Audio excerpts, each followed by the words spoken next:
पहले तो सबसे महत्वपूर्ण आज जो भाजपा का नकाब उतरा है, महिला आरक्षण की आड़ में ये मनमानी तरीके से जनगणना से पहले परिसीमन करना चाहते थे। उसमें दक्षिण भारत का नहीं, हर छोटे राज्य, इवन छत्तीसगढ़, यहाँ के लोगों का, यहाँ के जो क्षेत्रफल है, यहाँ के राजनीति को नुकसान था।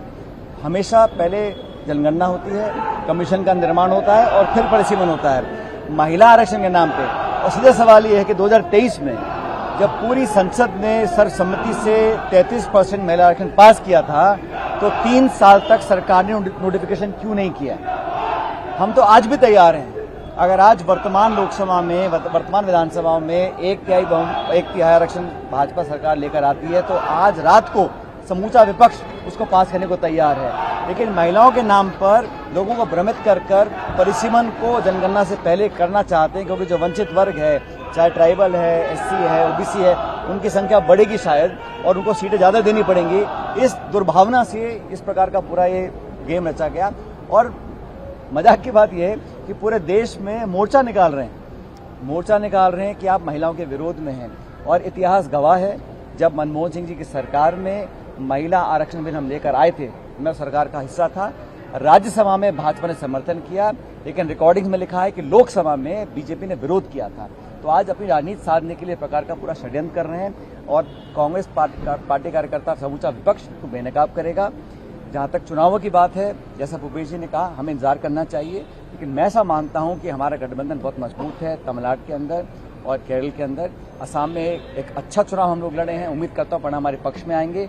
हमें इंतजार करना चाहिए, क्योंकि एग्जिट पोल चाहे हमारे पक्ष में या विरोध में हो, हम इस पर कभी टिप्पणी करते नहीं, लेकिन कार्यकर्ताओं का जोश, हमारी गारंटी, राहुल जी का, खड़गे जी का, प्रियंका जी का जो प्रचार है, उसको लोगों ने पसंद किया और मैं आशावान हूं कि हम अच्छे रिजल्ट हमारे पक्ष में आने वाले हैं। सर, महिला आरक्षण को लेकर आप जो भी बात कर रहे हैं, लेकिन भाजपा जो है अलग अलग राज्यों में विशेष सत्र बुला रही है, यूपी में भी है। आज ये सब ड्रामा करने का कोई फायदा ही नहीं है। हम तो कह रहे हैं पार्लियामेंट का सत्र बुलाइए।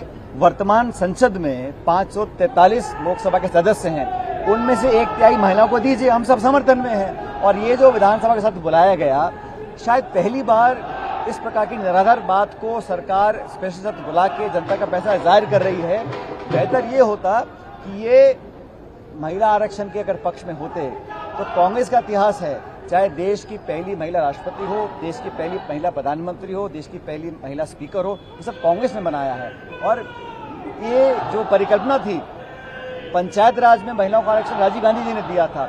और मैं इस बात का गवाह हूं कि हमारी सरकार के समय सोनिया गांधी जी ने एड़ी चोटी का जोर लगाया इसको पास कराने के लिए। आज भी हम प्रतिबद्ध हैं, लेकिन उनका षड्यंत्र हम कभी कामयाब होने देंगे नहीं। और विपक्ष की जो एकजुटता है, वो लोकसभा के संख्याबल में हम लोगों ने देखी है। कल हमारी यहाँ मीटिंग्स हैं और सब विधायकगण से, हमारे जो नए जिलाध्यक्ष बने हैं, हमारे ब्लॉक अध्यक्ष बने हैं पूरे प्रदेश के, उन सबसे संवाद हम लोग करेंगे, आगे की रणनीति तय करेंगे। सभी वरिष्ठ नेता यहाँ मौजूद हैं और मुझे लगता है कि संगठन और पार्टी यहाँ जड़ें बहुत गहरी हैं कांग्रेस पार्टी की।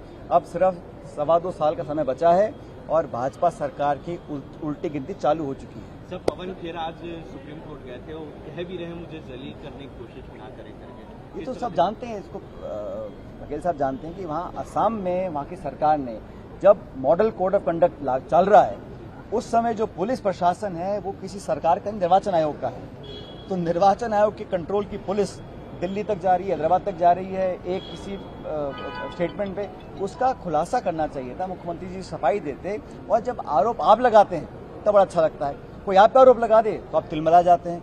और अगर इसमें कोई सच्चाई नहीं थी तो इतना बौखलाने की जरूरत क्या है? सफाई देकर स्पष्ट कर देते कि सारी बातें गलत हैं।